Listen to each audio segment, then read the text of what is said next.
reached the climax of the ceremony, and in this, I would love to invite the individual who was tasked with the mammoth job of reviewing the book.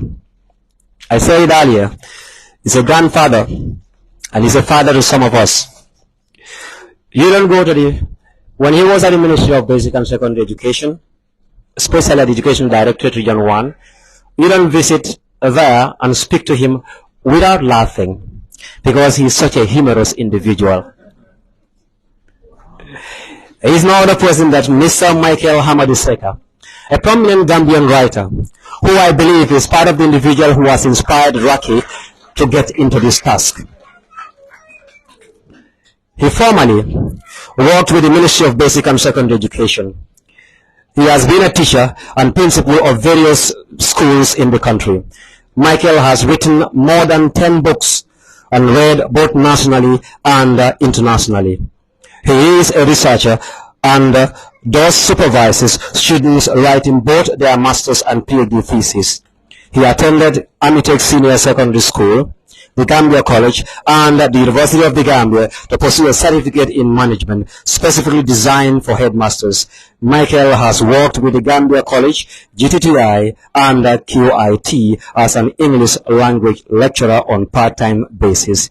He has also worked and coordinated the Department of Languages at the Curriculum, Research, Evaluation and Development Directorate until on the 12th December 2023 when he retired from active service. That was last week, right?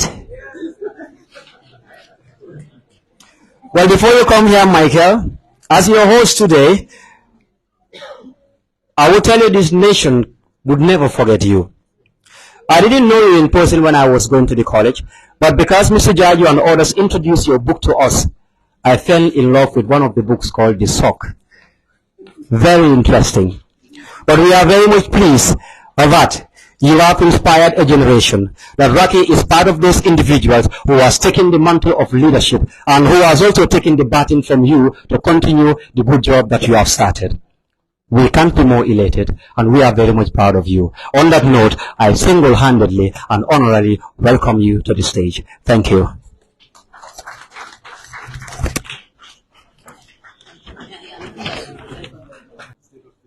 Good evening,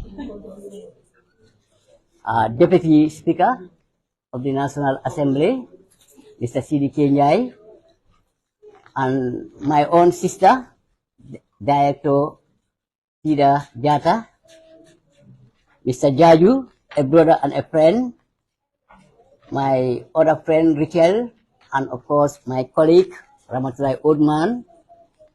And of course, I'll be very unfair if I also fail to recognize the presence of Godwin Sonko, the early writers, who have at least led the younger writers, and of course, Mr.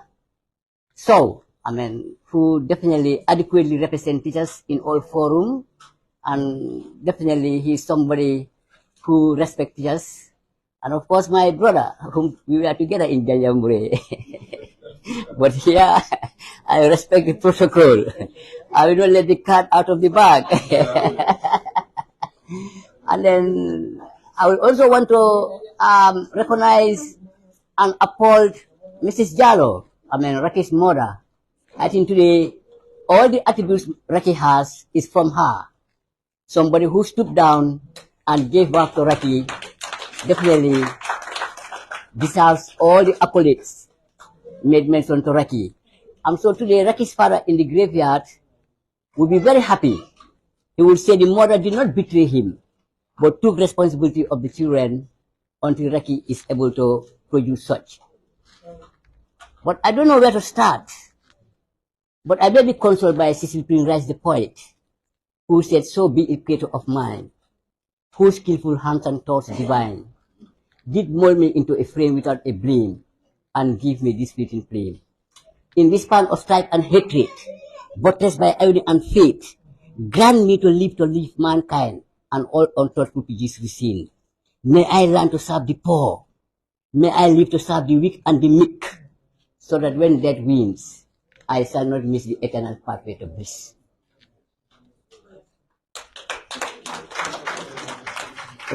Raki has snatched that point, and she is working towards helping the poor and the weak and the meek. But if you look at the cover, look at this eye. This eye will never sleep.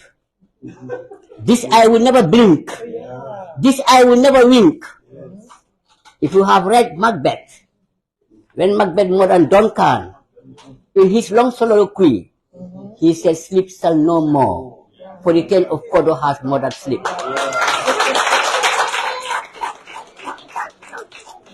So that is this is the very eye whose sincerity has been betrayed.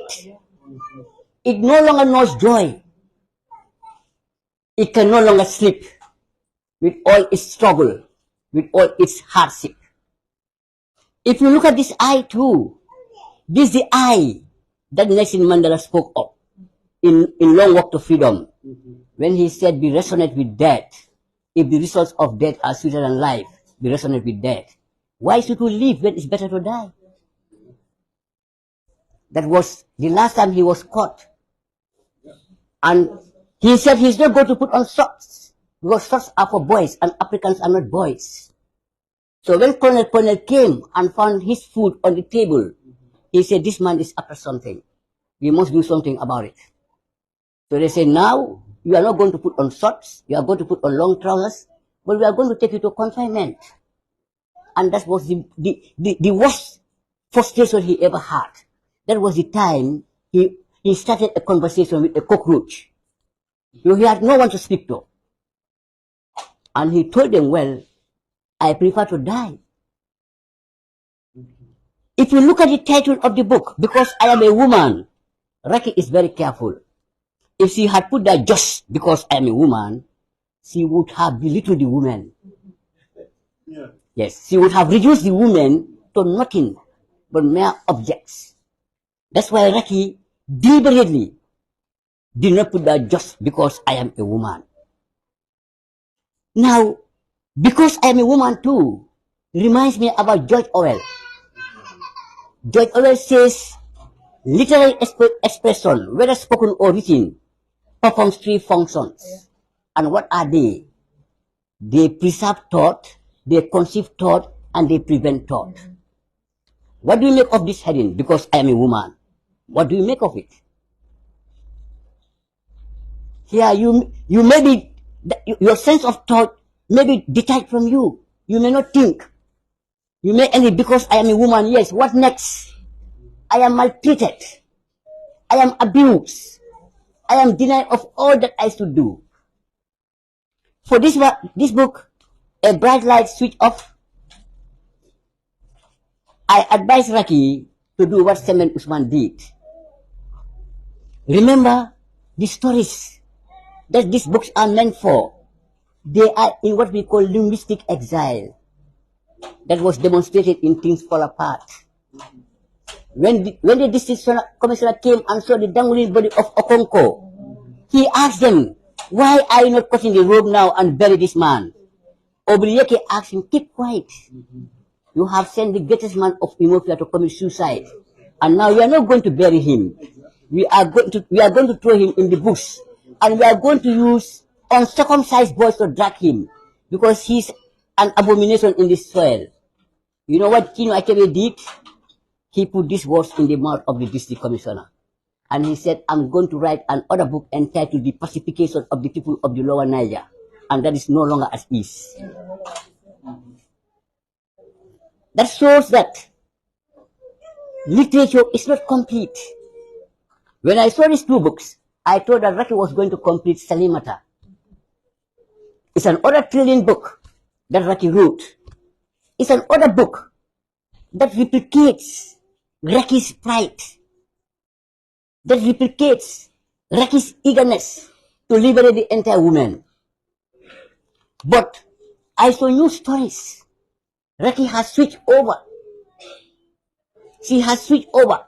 It's only an experienced writer who can do that.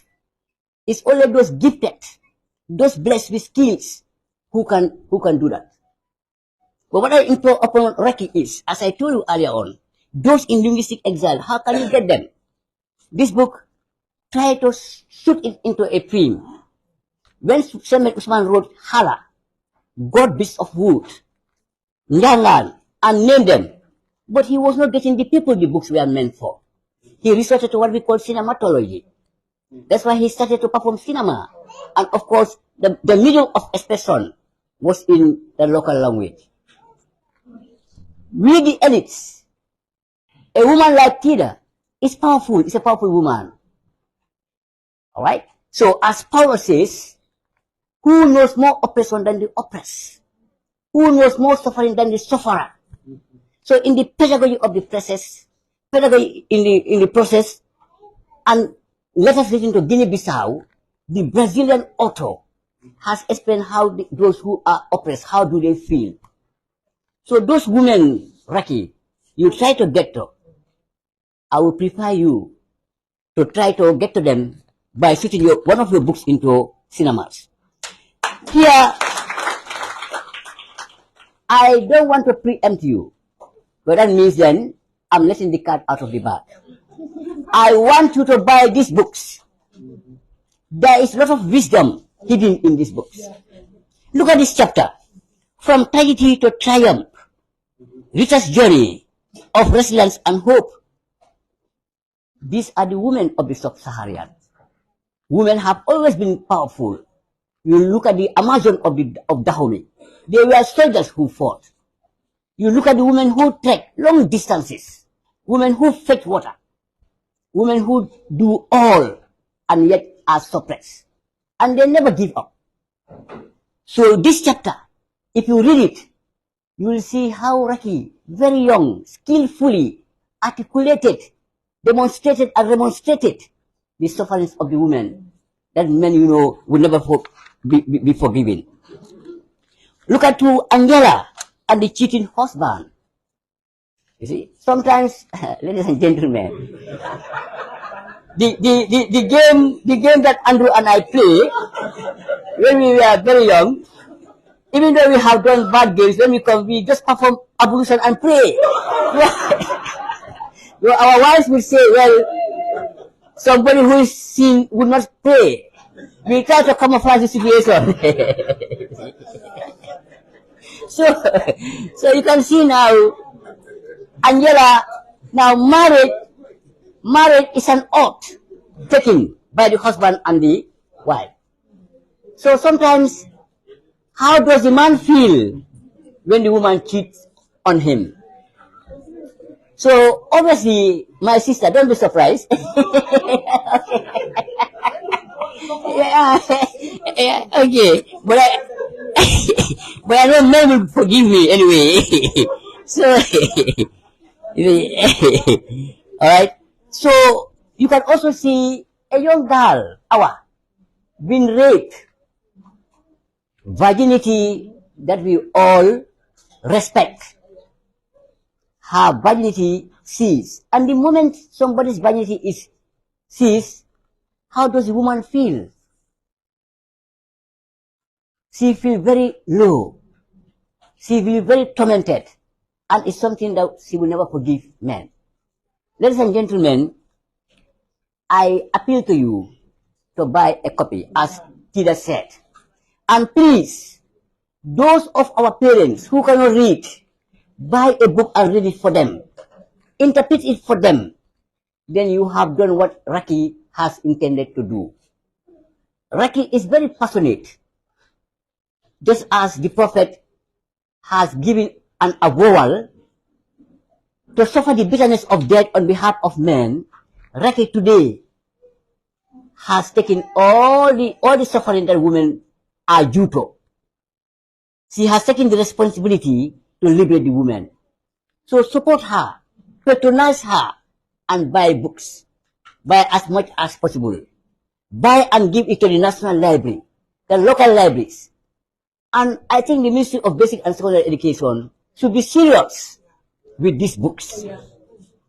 These are the types of books that they should read. Yeah. You see? Because remember, literature, it springs up from the society, what radiates in the society. That's why it is said that there is no amount of literature that is as authentic as the social reality it tries to epitomize, that has emanated from a social reality or a natural phenomena. So what you should read about should be about your society. I was very pleased when Dr. Gomez said, we are going to use our own. Even though it's erratic, we are going to use our own that we have produced by our own. So please, Ministry of Basic and Secondary Education, patronize Raki. Each school in the Gambia should have a copy of this book.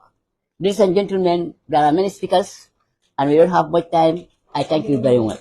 Thank you very much.